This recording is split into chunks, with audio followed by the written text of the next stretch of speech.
Now next question is question number 6. Question number 6 is a hemispherical tank is made up of an iron sheet 1 centimeter thick. Again very important question. Question number 6. देखो एक hemispherical tank है, तो ये से this is the hemispherical tank. अब question में कहा जा रहा है इसकी जो थिकनेस है वो कितनी है 1 सेंटीमीटर. इसकी जो थिकनेस है वो कितनी है 1 सेंटीमीटर. तो ये जो थिकनेस है, जैसे कि मान लो ये जो रेडियस है ये हो गया इनर रेडियस. ऐसे केस में जब थिकनेस गिवन होती है तो दो रेडियस आते हैं, एक होता है इनर रेडियस, एक होता है आउटर रेडियस. ये आपका सेंटर ऑफ ए सर्कल है और अगर मैं इस पॉइंट को ए लेता हूं तो जो ओ ए है वो आपका इनर रेडियस है. लेकिन अगर मैं इसको एक्सटेंड कर देता हूं, इसको यहां से टच कर देता हूं, जैसे इसको यहां टच करता हूं तो ओ के साथ क्या आ गया बी. तो ये जो ओ बी है, ये क्या हो गया, ये आउटर रेडियस हो गया. सही, ये कैपिटल आर हो गया. इसको हम क्या ले लेते हैं कैपिटल आर. पहले समझ में आ गया. अब ये जो ओ बी है ये किसके इक्वल होगा, ये ओ बी इक्वल होगा आपका inner radius plus thickness. Agree करते हो भाई. इनर रेडियस में ये जो थिकनेस है, अगर मैं इसको ऐड कर देता हूं तो आउटर रेडियस आ जाएगा. मानते हो इस चीज को? ठीक है. तो let O A is equal to small r and O B equal to capital R. Here O B जो है, जो आपका क्या है आउटर रेडियस है, it will be equal to what, inner radius plus thickness. ये किसके इक्वल होगा, इनर रेडियस प्लस थिकनेस. अब क्वेश्चन में देखो इनर रेडियस कितना गिवन है आपको. क्वेश्चन में इनर रेडियस की वैल्यू है 1 मीटर, तो आपने लिखा 1 मीटर. कितना है 1 मीटर. उसके बाद आपको इसकी शीट की थिकनेस गिवन है. अगर मैं थिकनेस की बात करता हूं, ये देखो ये जो थिकनेस है, ये मोटाई, ये क्वेश्चन के हिसाब से कितनी है, ये क्वेश्चन के हिसाब से है 1 सेंटीमीटर. कितनी है 1 सेंटीमीटर. और आपको क्या फाइंड करना, volume of the iron used in the tank. यानी कि आपको वॉल्यूम फाइंड करना है. क्या फाइंड करना है, वॉल्यूम ऑफ. तो देखो थिकनेस कितनी है 1 सेंटीमीटर है. अब ये मीटर है, ये सेंटीमीटर, क्या ऐसे हम ऐड कर सकते हैं? नो, क्योंकि यूनिट क्या होनी चाहिए, सेम होनी चाहिए. तो क्या करोगे 1 मीटर, इसको भी मीटर में चेंज कर दो तो ये हो जाएगा 1/100. ये क्या हो जाएगा 1/100. क्यों आपने ऐसा लिखा, because 1 centimetre is equal to 1/100 metre. अगर सेंटीमीटर को मीटर में चेंज करना तो 100 से क्या करना होगा, डिवाइड करना होगा. तो ये किसके इक्वल हो जाएगा 1 मीटर प्लस 0.001 मीटर. होगा या नहीं होगा भैया, 2 जीरो है तो 2, ये जो भी वैल्यू थी 0.01 मीटर. क्या हो जाएगा 0.01 मीटर, क्योंकि डेसिमल के बाद 2 जीरो आएगा ना. डेसिमल अगर 2 जीरो है तो 2 डिजिट से पहले डेसिमल आएगा, तो 1 0 फिर आगे डेसिमल. तो अब दोनों को ऐड करोगे तो क्या आ जाएगा 1.01 मीटर. इसको ऐड करके क्या आ जाएगा 1.01 मीटर. क्या यहां तक बात समझ में आ रही है, क्लियर है यहां तक? ठीक है. अब देखो आगे. अब ये आपका आ गया आउटर रेडियस. ये आपका क्या आ गया, ये क्या आ गया आपका आउटर रेडियस. अब आपको क्या फाइंड करना है, वॉल्यूम फाइंड करना है. Now required volume will be equal to volume of hemisphere. अब थोड़ा सा यहाँ पर, अब क्यों इंपॉर्टेंट है क्वेश्चन, ये अब आपको समझ में आ जाएगा इसी इफेक्ट की वजह से. ये जो थिकनेस वाला इफेक्ट है, जब थिकनेस आ जाता है तो 2 रेडियस आ जाती है, एक इनर रेडियस और एक आउटर रेडियस. ऐसे केसेस में वॉल्यूम कैसे निकाला जाता है, आपको पता है वॉल्यूम ऑफ हेमिस्फीयर होता है. वॉल्यूम ऑफ हेमिस्फीयर क्या होता है 2/3 पाई आर क्यूब. लेकिन ये आर क्यूब तब होगा जब सिंगल रेडियस हो. लेकिन जब 2 रेडियस हो जाती हैं तब कैसे निकाला जाता है 2/3 pi capital R cube minus small r cube. तब हम कैपिटल आर क्यूब में से स्मॉल आर क्यूब को क्या कर देते हैं, माइनस. तब ऐसे किया जाता है जब 2 रेडियस गिवन होती है. बात समझ में आ रही है? ठीक है. When outer as well as inner radius have been given, तब आपको क्या करना है, तब आर क्यूब नहीं होगा, तब कैपिटल आउटर रेडियस के क्यूब में से इनर रेडियस के क्यूब को क्या करोगे, minus. Then you will have the required volume. अब क्वेश्चन में क्या पाई की वैल्यू कोई गिवन है, या क्वेश्चन में पाई की वैल्यू गिवन नहीं है, तो हम क्या लेंगे 22/7. तो हम क्या लेंगे 22/7. तो आप पाई की जगह लोगे 22/7. तो ये हो जाएगा आपका 2/3 इंटू 22/7. और उसके बाद क्या हो जाएगा आपका R 1.01 raise to power 3 minus small r. Small r कितना है आपका value of small r is 1, तो ये हो जाएगा 1 क्यूब, इसमें तो कोई दिक्कत नहीं होनी चाहिए। ये क्लियर हो गया? तो ये किसके इक्वल हो जाएगा? 1 cube. It will be equal to 1 cube.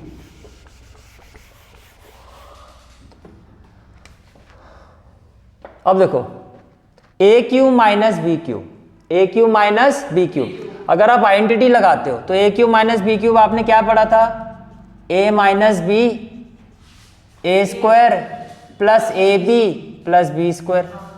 या तो आप इसको ऐसे कर सकते हो, अगर आप इस आइडेंटिटी के साथ जाना चाहते हो तो ये क्या हो जाएगा? 2/3 इंटू 22/7 ए माइनस बी, तो 1.01 minus 1, then a square, then a square, तो ए स्क्वायर क्या हो जाएगा? 1.01 स्क्वायर प्लस ए b 1.01 into 1 plus B square. कोई डाउट है तो बताओ। अब ऐसा क्यों लिखा आपने? ये रीजन दे दोगे। क्या लिखोगे? Because a cube minus B cube is equal to a minus B A square plus A B plus B square. क्या इतनी बात समझ में आ रही है? ठीक है।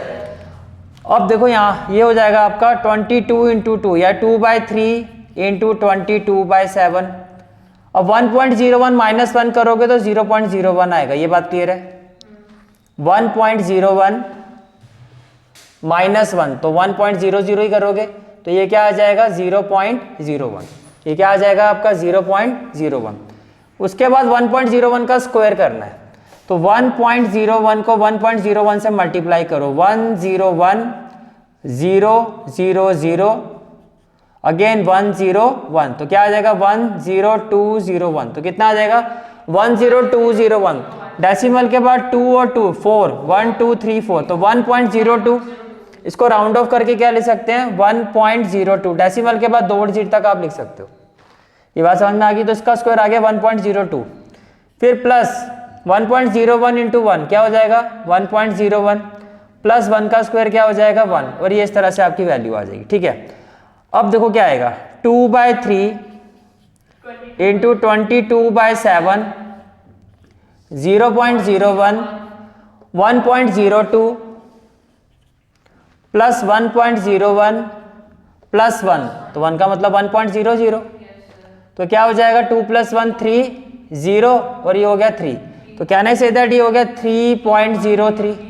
3.03। यहाँ तक कोई डाउट है तो बताओ। क्लियर है यहाँ तक? ठीक है।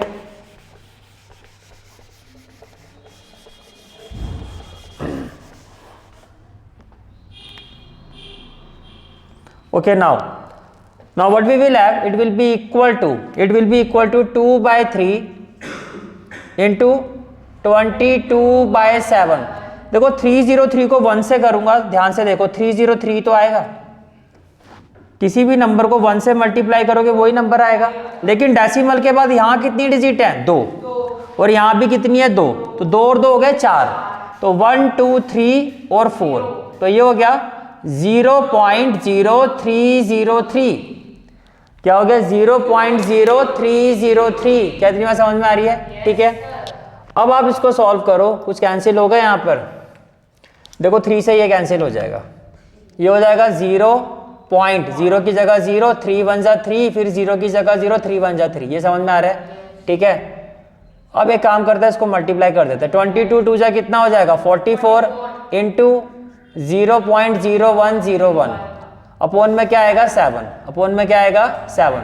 अब देखो बेसिकली 101 को आपको मल्टीप्लाई करना 44 से। 4 1 जा 4, 4 0 जा 0, 4 1 जा 4, 4 1 जा 4, 4 0 जा 0, 4 1 जा 4, तो 4 4 4 4। अब देखो डेसिमल के बाद 1 2 3 4, डेसिमल कितनी डिजिट है? 1 2 3 4, तो यहाँ आएगा डेसिमल, तो ये हो जाएगा आपका 0.4444 डिवाइडेड बाय 7, डिवाइडेड बाय 7। ये क्लियर हो गया? ठीक है। अब देखो, अब 0.4444 को किससे डिवाइड करना है? 7 से, तो 0 पॉइंट तो एज इट इज आ जाएगा, 4 से तो होगा नहीं है, नहीं होगा ना। अब कोई एक, जैसे अब 0 पॉइंट हो गया, 4 से अब 2 डिजिट एक साथ लोगे, 2 डिजिट एक साथ लोगे तो पहले तो 0 ही आएगा, पहले तो 0 आएगा। 7 6 क्या हो जाएगा? 42, 4 में से 2 गया 2 और 24, देन 7 3 जा 21, 4 माइनस 1 कितना हो जाएगा 3 और 4, 7 4 दा 28, 7 4 जा 28, 14 में से 8 गया 6, 0, 7 8 जा 56। बट डेसिमल क्या होता है 2 डिजिट काफ़ी है, यहाँ तो आपने 6 3 4 8 तक कर दिया तो बेस, हाँ तो आंसर क्या हो गया final 0.06348 cubic metre and this is the approx bracket में लिख देना आप क्योंकि पूरा तो हुआ नहीं है, ठीक है। And this is the final answer of this question. तो मेन पॉइंट जो आपने सीखा वो क्या सीखा, मेन पॉइंट आपने ये सीखा कि अगर हेमिस्फेयर में 2 रेडियस गिवन हो, एक आउटर और इनर, तो वॉल्यूम कैसे निकाला जाएगा, तब उसका जो फॉर्मूला होगा वो 2/3 पाई आर क्यूब नहीं होगा, आउटर रेडियस के क्यूब में से माइनस करोगे इनर रेडियस के क्यूब को। और यही इस क्वेश्चन का सबसे इंपॉर्टेंट पार्ट है कि अगर 2 रेडियस गिवन हो, 2 का मतलब inner as well as outer, तो वॉल्यूम कैसे निकाला जाता है। क्लियर है क्वेश्चन, ठीक है। Now next question is question number 7। Question number 7 is find the volume of a sphere whose surface area is 154 centimetre square.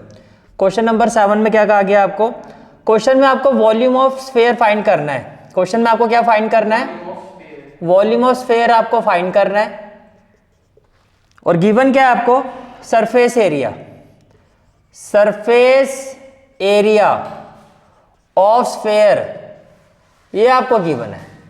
ये आपको कितना गिवन है 154 centimetre square, 154 centimetre square surface area of sphere आपको given है।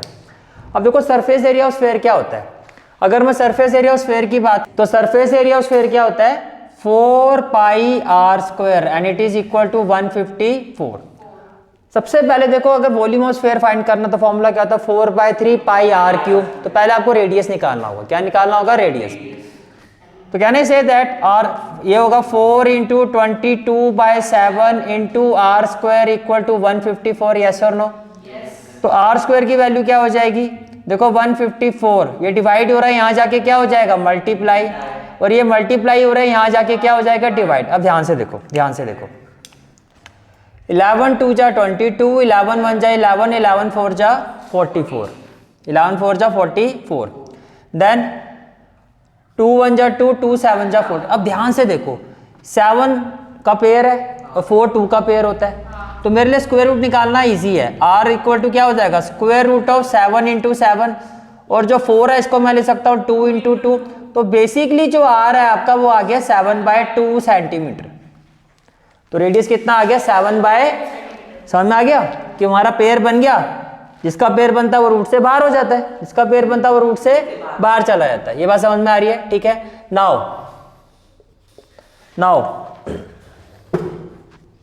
हमें क्या find करना है volume of sphere. Volume of sphere formula क्या होता है 4/3 pi R cube, 4/3 pi R cube. तो 4/3, तो ये हो गया आपका 4/3, पाई हो गया 22/7। What about r 7/2 into 7/2 into 7/2। भाई पावर 3 है तो 3 बार लिखोगे, पावर 3 है तो कितनी बार लिखोगे 3 बार लिखोगे। अब देखो 7 से तो 7 कैंसिल और 2 से ये हो गया 11, 7 से 7 कैंसिल, 2 से ये हो गया 11। Now what we will have 4 into 11 हो गया 44, 7 7 जा क्या हो गया 49, 3 2 जा 6, 6 2 जा 12, 3 2 जा 6, 6 2 जा 12। आगे सिंप्लीफाई हो रहा है 4 3 जा 12, 4 1 जा 4, 4 1 जा 4। 11 को इससे मल्टीप्लाई करो, 49 को 11 से करो, 11 9 जा 99 और 11 4 जा 44, 44 प्लस 9, 9 प्लस 4 कितना होगा 13, 4 प्लस 1 5, तो होगा 539। तो ये हो गया 539 डिवाइडेड बाय 3। अब 539 को किससे डिवाइड करना है आपको 3 से। देखो 3 1 जा 3, 5 माइनस 3 क्या होगा 2 और 3, 3 7 जा 21, 3 माइनस 1 क्या होगा 2 और 9, 3 9 जा 27, 9 माइनस 7 क्या होगा 2, 9 माइनस 7 क्या होगा 2। तो क्या हो जाएगा ये, it will be equal to 179 2/3 centimetre cube and this is the final answer of this question.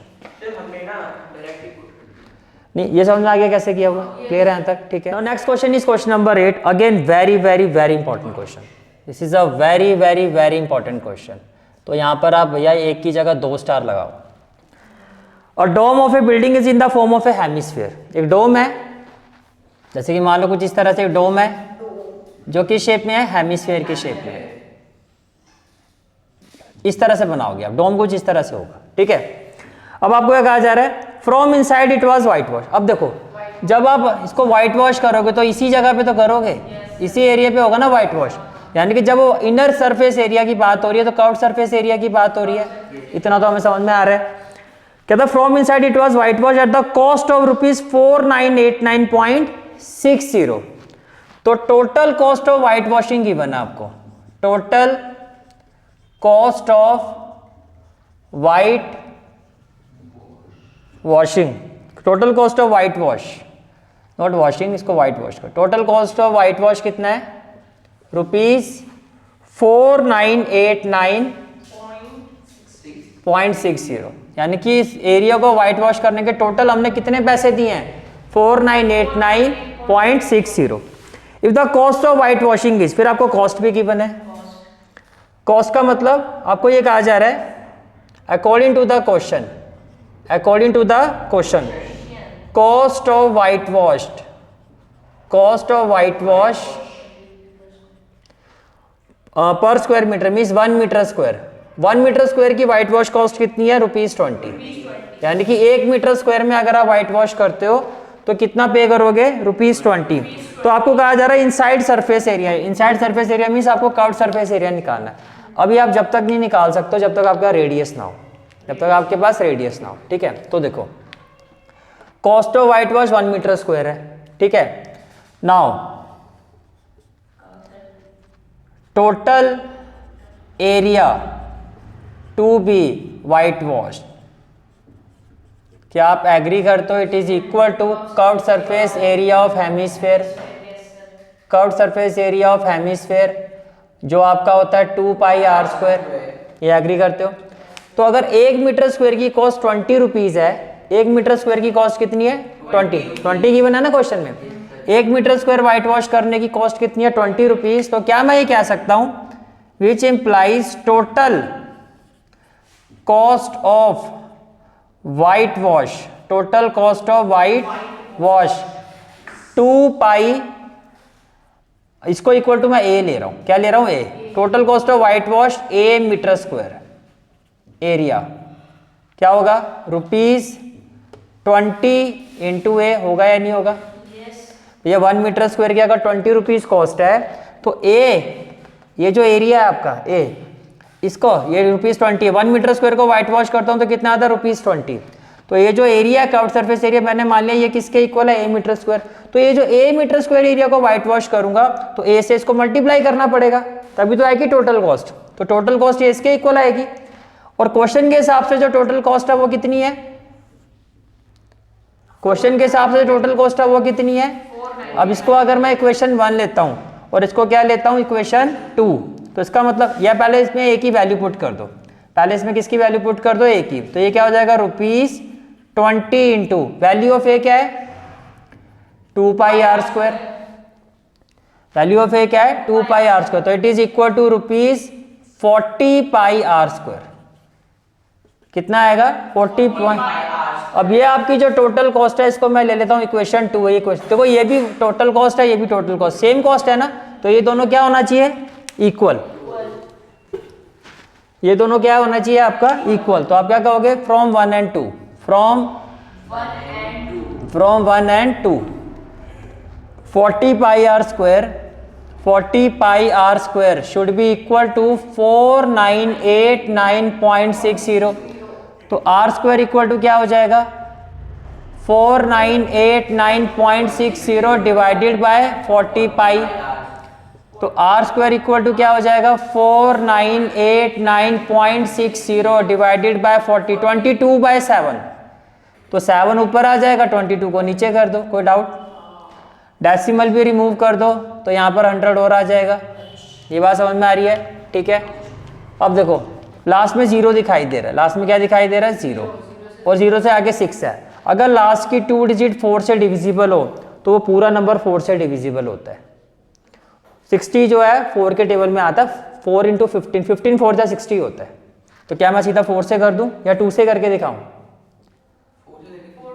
कर दूं? समझ में आ गया आपको? लास्ट की 2 डिजिट डिविजिबल है तो पूरा नंबर 4 से, तो अगर 4 से करूंगा तो 4 बन जा 4 और 0, और ये हो जाएगा 4 बन जा 4, 4 2 जा 8, 1 और 8 कितना हो गया 18, 18 का मतलब 4 4 जा 16, फिर क्या आ गया 17 18 2 29, वेरी गुड, 4 7 जा 28, 1 और 6 कितना हो गया 16, 4 4 जा 16 और 0 आएगा, ठीक है। लास्ट में अब देखो ये क्या आ गया, ये आर स्क्वायर आ गया आपका 124,740 इंटू 7 अपॉन 10 इंटू 22 इंटू 100, आएगा नहीं आएगा?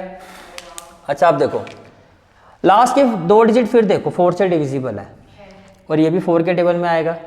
अगर मैं इसको करूँगा तो क्या होगा 4 2 जा 8, 4 5 जा 20, और ये क्या हो जाएगा 4 3 जा 12, 4 1 जा 4, 4 1 जा 4, 5 6 7 3 34, तो 4 8 जा 32, 2 0 4 5 जा 20। लास्ट में अब देखो ये आर स्क्वायर क्या आ गया आपका 31185 इंटू 7 अपॉन 10 इंटू 22 इंटू 25, 5 5 जा 25, 5 6 जा 30, 1 1, 5 2 जा 10, 1 8, 5 3 जा 15, 5 7 जा 35, तो ये आर स्क्वायर इक्वल टू क्या हो गया आपका 6237 इंटू 7 अपॉन 10 इंटू 22 इंटू 5। भाई ये मेरा 11 से डिविजिबल है। कोई नंबर 11 से डिविजिबल होता है नहीं होता कैसे पता चलता है? देखो अब मेरी बात ध्यान से सुनना, 6237 क्या है 6237, मुझे ये चेक करना है ये डिविजिबल है या नहीं है। तो ये फर्स्ट पोजीशन है, ये सेकंड, ये थर्ड और ये फोर्थ। ऑड नंबर को ऐड करो, ऑड पोजीशन वाले नंबर को 1 और 3, तो 7 और 2 कितना हो गया 9। इवन पोजीशन वालों को ऐड करो 6 प्लस 3 9। फिर से रिपीट कर रहा हूँ, ऑड पोजीशन वाले नंबर को ऐड करो, यानी कि एक नंबर छोड़ के 7 के बाद उससे आ गया एक छोड़ के 2, तो 9 आ गया। ऐसे ही ये का इवन पोजीशन है सेकंड, इसके बाद एक नंबर छोड़ के फिर इवन आ जाएगा 6 और 3, ये भी 9। जो ये आ रहा है सम, जो ये 2 नंबर का सम आ रहा है इसको माइनस कर दो। अगर माइनस करके जो नंबर आएगा वो 11 से डिविजिबल है तो ये पूरा नंबर 11 से क्या है डिविजिबल है। जैसे एग्जांपल के तौर पर एक नंबर लेते हैं 121, ये फर्स्ट पोजीशन है यानी कि ऑड पोजीशन है, फिर ऑड के बाद आएगा इवन, फिर आएगा ऑड, ऑड के साथ ऑड को ऐड करो 1 + 1 2, इवन में क्या है 2, 2 - 2 0, तो ये भी 11 से डिविजिबल है, ये भी 11 से क्या है डिविजिबल है। समझ में आ गया? तो ये मैं देख रहा हूं कि भैया ऑड से ज्यादा इजी लगेगा तो ऑड इवन, ऑड और इवन, ऑड इवन, ऑड और इवन, ये बात समझ में आ गया? ऑड में ऑड को ऐड करना है, ऑड पोजीशन वाले को, तो 7 + 2 9, इवन पोजीशन ऐड करो 9, 9 - 9 0 आ रहा है, तो ये 11 से डिविजिबल है। तो मैं इसको भी सिंप्लीफाई कर सकता हूँ, 11 2 जा 22, ये हो जाएगा देखो क्या आपका 11 5 जा 55, तो बचा 7 73, 11 6 जा 66, 66 और 73 कितना हो गया 7, तो 7 और 7 हो गया 77, 11 7 जा 77, करके दिखा देता हूँ 6 2 3 7, मैंने क्या कहा 11 5 जा 55, 12 - 5 7, फिर 73, 11 6 जा 66, ये हो गया 7 और फिर 7, 11 7 जा 77। क्या इतनी बात समझ में आ रही है? ठीक है, तो ये हो गया आपका 567। तो आर स्क्वायर इक्वल टू क्या हो गया 567 इंटू 7, और ये हो गया देखो 567 को 7 से मल्टीप्लाई करो। अब क्या करना है आपको 567 को 7 से क्या करना है मल्टीप्लाई करना है। 7 7 जा 49, 7 6 जा 42 और 4 46, 7 5 जा 35 और 4 39, 3969, 5 2 जा 10, 10 10 जा 100, ये आ रहा है आपका। अब r इक्वल टू क्या हो जाएगा, देखो r इक्वल टू क्या हो जाएगा स्क्वायर रूट 3969 अपॉन में 100। 100 का स्क्वायर रूट तो आपको पता 10 होता है, या आप इसको डायरेक्टली ऐसे भी कर सकते हो कि ये इक्वल टू हो गया 39.69। अब इसका स्क्वायर रूट निकालना, वो आर की वैल्यू होगी। बात समझ में आ रही है? अब आपने पढ़ा हुआ है लॉन्ग डिवीजन मेथड। क्या पढ़ा हुआ है? Long division method. तो देखो जी 39.69, ये हो जाएगा 6 6 जा 36, 9 माइनस 6 3, डेसिमल आपका एज इट इज आ जाएगा, पूरा पेयर आ जाएगा आपका, ये हो जाएगा 6 9, ये पूरा पेयर आ जाएगा। 6 का डबल करोगे तो क्या आएगा? 12 आएगा। 6 का डबल करोगे तो क्या आएगा? 12। अब देखो मुझे लगता है ये 3 पर जाएगा, क्योंकि 4 1 जा 4 तो बड़ा हो जाएगा। अगर 3 पे लगता है तो आपको पता है 12 के आगे भी 3 लिखोगे, और 3 से इसको करोगे मल्टीप्लाई, 3 3 जा 9, 3 2 जा 6, 3 1 जा 3, तो आपने 3 पर किया तो ये आ गया 329। तो 2 डिजिट तक निकालना होता है। अब इसमें सिंगल जीरो नहीं आते हैं, इसमें पूरा एक पेयर लेते हैं डबल जीरो का। 63 का डबल, 63 का डबल क्या होगा? 3 2 जा 6, 6 2 जा 12, तो ये कितना होगा? 126। इसको मैं यहाँ लिख देता हूँ, स्क्वायर रूट ऑफ 39.69। तो ये आ जाएगा 3 का डबल क्या हो गया? 6, 6 का डबल हो गया 12, 126। अब अगेन देखो 4 से करूँगा तो बड़ा ही आएगा, हाँ तो 3 से करते हैं। तो 126, अगर 3 से करोगे तो 3 आगे भी लिखोगे और 3 से मल्टीप्लाई भी करोगे, तो 3 3 जा 9, 6 3 जा 18, 3 2 जा 6 और 1 7, 3 1 जा 3, तो यहाँ आ गया 3, यहाँ भी आ गया 3, ये हो गया 3 7 8 9, बस 6.33 पे छोड़ सकते हो। तो आपके पास रेडियस आ गया, क्या आ गया? रेडियस। रेडियस कितना आ गया? 6.33, और आपकी जो यूनिट है वो क्वेश्चन में मीटर में थी या सेंटीमीटर में, ये देख लेते हैं। क्वेश्चन में जो बात हो रही है आपकी वो स्क्वायर मीटर था। क्या था? स्क्वायर मीटर, तो इसका मतलब ये मीटर है। अगर स्क्वायर मीटर है तो जो भी यूनिट है वो मीटर में चलेगी। तो रेडियस आ गया हमारा। अब फर्स्ट पार्ट में देखो क्या फाइंड करना है। फर्स्ट पार्ट में आपको फाइंड करना है inner surface area of dome. क्या फाइंड करना है? Inner surface area of dome. अब देखो 6.33 आ गया, इसको थोड़ा इजी करने के लिए इसको हम क्या लिख सकते हैं? क्या मैं इसको 6.3 मीटर अप्रॉक्स लिख सकता हूँ, क्योंकि ये भी वैल्यू आपकी अप्रॉक्स में आ रही है, क्योंकि इसके साथ कैलकुलेशन बहुत हैवी हो जाएगी। तो हम 6.33 को राउंड ऑफ करके, क्योंकि 3 के आगे वाली वैल्यू 5 से छोटी है, तो इसको एज इट इज लिख देंगे 6.3 मीटर। समझ में आ गया? अब आपको फर्स्ट पार्ट में क्या निकालना है? फर्स्ट पार्ट में आपको क्या निकालना है? Inner surface area of dome, और किसके इक्वल होगा? Curved surface area of hemisphere, which will be equal to 2 pi are square. तो 2 पाई की जगह क्या आएगा? 22/7, आर स्क्वायर हो जाएगा 6.3 इंटू 6.3 मीटर स्क्वायर। अब देखो ये इजी हो गया ना, ये हो जाएगा, डेसिमल रिमूव कर दो, 7 9 जा हो जाएगा 63, डेसिमल रिमूव कर दो, यहाँ 10 हो जाएगा। ठीक है, अब आइडियली तो 10 10 इसको छोड़ देते हैं, इसको मल्टीप्लाई कर लेते हैं, क्योंकि 100 से सीधा 2 डिजिट से पहले डेसिमल लगा देंगे। तो 22 2 जा कितना हो जाएगा? 44, और 9 3 जा 63 को 9 से करो, 9 3 जा 27, 9 6 जा 54 और 2 56, तो ये हो गया 567 अपॉन में क्या हो जाएगा? 100। अब 567 को 44 से मल्टीप्लाई करना है।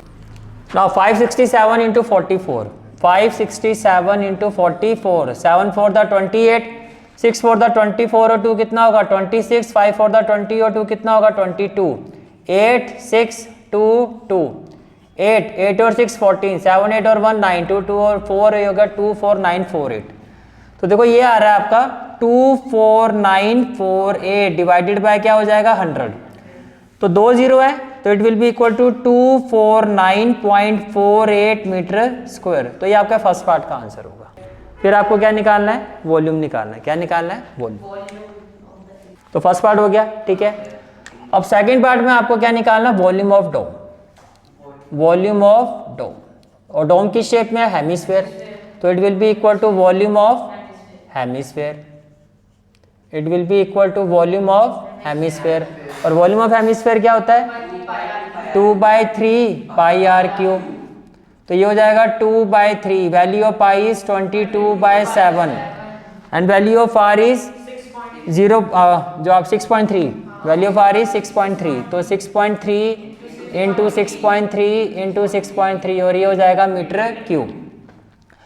अब डेसिमल रिमूव कर दो, इसको रिमूव कर दो और इसको भी रिमूव कर दो, तो 7 9 जा 63, 3 2 जा 6 और 3 1 जा 3, एग्री करते हो?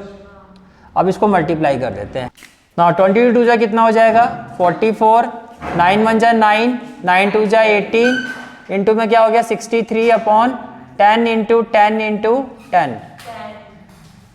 10 इंटू 10 इंटू 10, तो 189 इंटू 44, 9 4 जा 36, 9 4 जा 36, 6 और 3 8 4 जा 32 और 3 35, 4 1 जा 4 और 3 7, ये भी यही आएगा 6 5 7, तो 6 और 5 11, 8 और 5 8316 आ रहा है।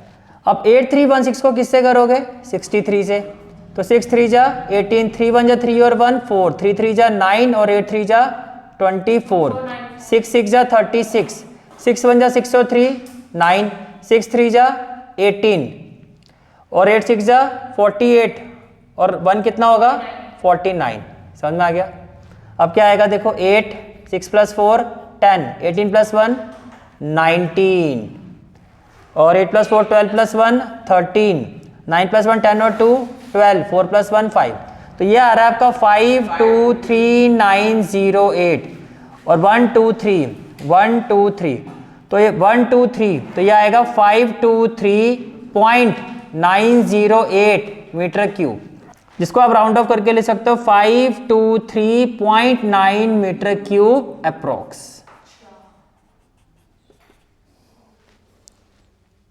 समझ आ गया राउंड ऑफ करके? And this is the final answer of this question, again very important question, ठीक है? 9 क्या आपका 27 solid iron sphere each of sphere, वही पहले तो फर्स्ट ऑफ ऑल ये जो एक्सरसाइज 11.4 एक्सरसाइज 11.4 का ये जो आपका क्वेश्चन नंबर 9 है, question number 9, this is a very very very important question, one of the most expected question, तो यहाँ पर एक की जगह मैं 2 स्टार लगा देता हूँ, this is a important question, ठीक है? क्वेश्चन क्या है 27 solid iron sphere each of radius r, आपको क्या कहा जा रहा है 27 स्फीयर है, कितने हैं टोटल 27 स्फीयर है और हर स्फीयर का रेडियस कितना है r, पहले क्वेश्चन को समझो, हर स्फीयर का रेडियस कितना है r, ये बात समझ में आ रही है, ठीक है? फिर कहा जा रहा है एंड सरफेस एरिया है, अब ये जितने भी स्फीयर हैं, कितने स्फीयर है 27, इनका रेडियस तो r है और सभी का जो सरफेस एरिया वो क्या s, ईच की बात हो रही है, सभी 27 स्फीयर का रेडियस r और सभी 27 स्फीयर का जो सरफेस एरिया वो क्या है s है, ये बात समझ में आ रही है, ठीक है? आर मेल्टेड, आपने इन सबको मेल्ट कर दिया टू फॉर्म अ स्फीयर, फिर आपने इन सबको मेल्ट करके एक स्फीयर बनाया, एक बड़ा स्फीयर बनाया आपने, यानी कि जो 27 स्फीयर को आपने मेल्ट किया उससे जो मटेरियल आपके पास आया उसे आपने बड़ा सा स्फीयर बना दिया, यानी कि 27 स्फीयर को आपने एक बड़े स्फीयर में क्या कर दिया कन्वर्ट कर दिया। फिर आपको क्या कहा जा रहा है ये जो बड़ा स्फीयर है इसका जो सरफेस एरिया वो क्या है एस डैश, इसका जो सरफेस एरिया वो क्या है एस डैश, तो आपको फर्स्ट पार्ट में पूछा जा रहा है कि ये जो स्फीयर होगा इसका रेडियस क्या होगा, ये जो स्फीयर होगा इसका रेडियस, जैसे एस डैश है तो आर डैश, यानी कि इसका रेडियस आर डैश, खुद ही उसने बोल दिया कि इसका रेडियस आर डैश लो और बताओ उसकी वैल्यू क्या होगी। और सेकंड पार्ट में पूछा जा रहा है आपको कि surface area ratio of S and S, S और एस डैश का रेशियो बताना है, ratio of S and S dash, ठीक है? 27 solid iron sphere each of radius r and surface area s. Now what we will do, first of all जब आप किसी sphere को मेल्ट करते हो तो ये तो चीज़ मानते हैं ना कि जितना मटेरियल यहाँ पे यूज़ हुआ है उतना इसमें यूज़ हुआ होगा, यानी कि 27 स्फीयर का जो वॉल्यूम है, 27 स्फीयर का जो वॉल्यूम है वो इस एक स्फीयर के वॉल्यूम के इक्वल होना चाहिए। Here volume of 27 solid spheres, volume of 27 solid spheres will be equal to volume of sphere of radius r dash, यानी कि जिस स्फीयर का रेडियस r डैश है उसके वॉल्यूम के ये क्या होगा इक्वल होगा 27 स्फीयर का वॉल्यूम। पहले इतनी बात समझ में आ रही है आपको, ठीक है? और वॉल्यूम ऑफ स्फीयर क्या होता है 4/3 पाई r क्यूब, तो 27 सॉलिड स्फीयर है तो 27 into volume of one sphere क्या हो जाएगा 4/3 पाई r क्यूब, ये मानते हो? और इस केस में जो वॉल्यूम होगा वो क्या होगा 4/3 पाई, r की जगह आप लोगे r डैश, आर की जगह आप क्या लोगे आर डैश। ये बात समझ में आ रही है, ठीक है। 4/3 से 4/3 कैंसिल, पाई से आपका क्या हो जाएगा, पाई कैंसिल हो जाएगा। अब देखो 27 को क्या, देखो यहाँ आर की पावर 3 है, 27 किसकी पावर 3 होता है, 3। Very good. तो मैं इसको ले सकता हूँ 3 और ये आर और दोनों रेस टू पावर 3 लिख सकता हूँ, क्योंकि 3 रेस टू पावर 3 27 और ये r raise to power 3 equal to क्या हो जाएगा, r dash raise to power 3। तो 3 से 3 कैंसिल, 3 से 3 कैंसिल। तो बेसिकली आर डैश की वैल्यू क्या आ गई, 3r आ गई। आर डैश की वैल्यू क्या आ गई, 3r आ गई। इतनी बात समझ में आ गया, ठीक है। अब हमें फाइंड करना ratio of S and S dash. S है surface area of one sphere जिसका रेडियस क्या है r, और एस डैश है सरफेस एरिया ऑफ स्फीयर जिसका रेडियस क्या है r डैश।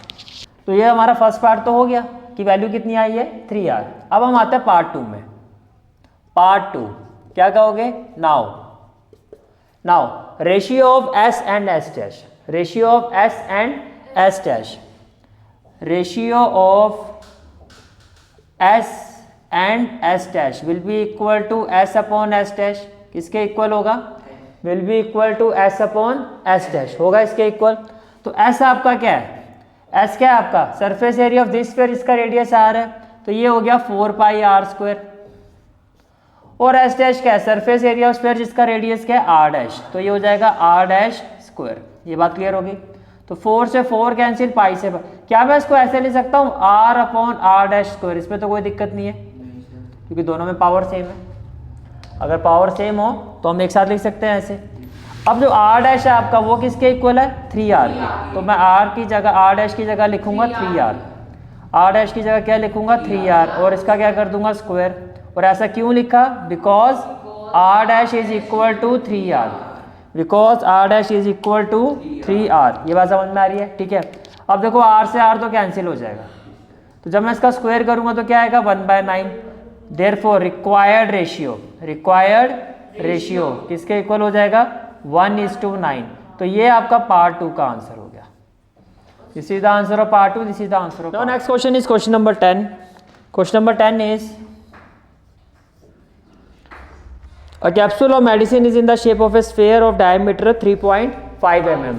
तो यहाँ पे डायमीटर गिवन है आपको, हेयर डायमीटर,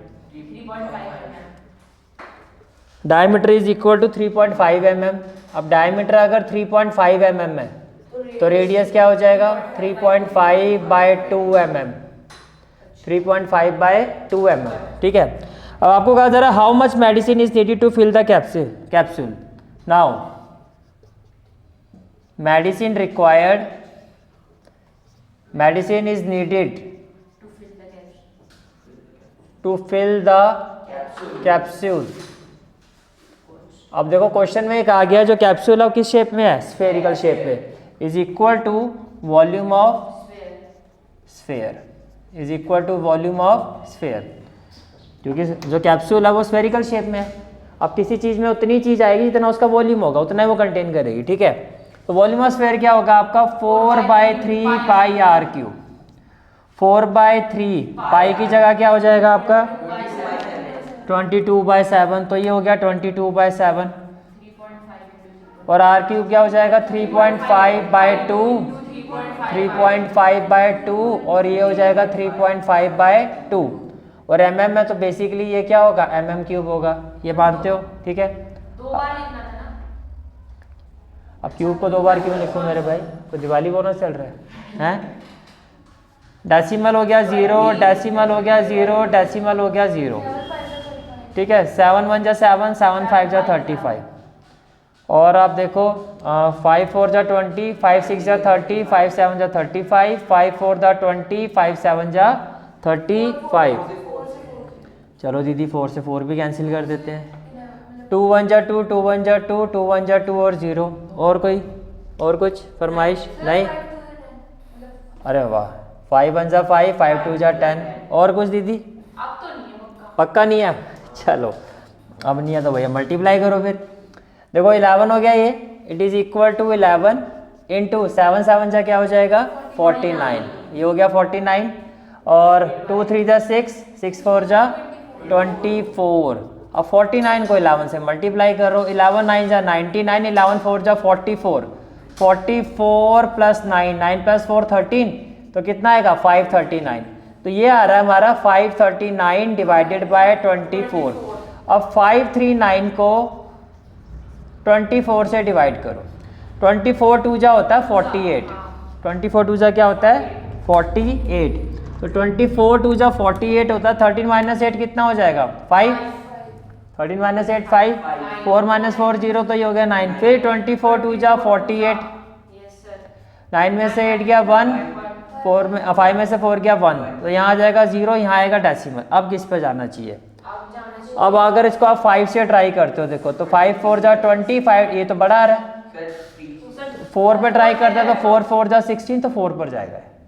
24 4 जा 96, 10 माइनस 6 कितना हो गया 4, 10 माइनस 9 हो गया 1, और यहाँ क्या आ जाएगा 0। एक डिजिट और देख लेते हैं। 5 पर तो 120 था, अगर 7 पे करता है 7 4 था 28, 7 2 जा 14 और 2 16 हो जाएगा। 6 पर देखो 6 4 जा 24, 6 2 जा 12 और 2 14, ये भी बढ़ा रहा तो 5 पर ही जाएगा। तो ये हो जाएगा 5 और ये कितना हो जाएगा 120। तो बेसिकली डेसिमल के बाद 2 डिजिट तक आंसर इनफ होता है। 22.45 mm³ और ब्रैकेट में क्या आ जाएगा आपका approx. And this is the final answer of this question. Is it clear? This is for today's class. I hope you like this class, and if you like this class, then do like, share and subscribe my channel. And don't forget to press the bell icon. Bell icon press करने से क्या होगा, जो भी मैं lecture upload करूँगा, you will get the notification of that lecture. Thanks for watching this video. जहाँ तक आपके मैथ्स कोर्स की बात है, कंप्लीट मैथमेटिक्स कोर्स की जो प्लेलिस्ट का लिंक है वो आपको डिस्क्रिप्शन सेक्शन में मिल जाएगा. So bye, take care and have a great day.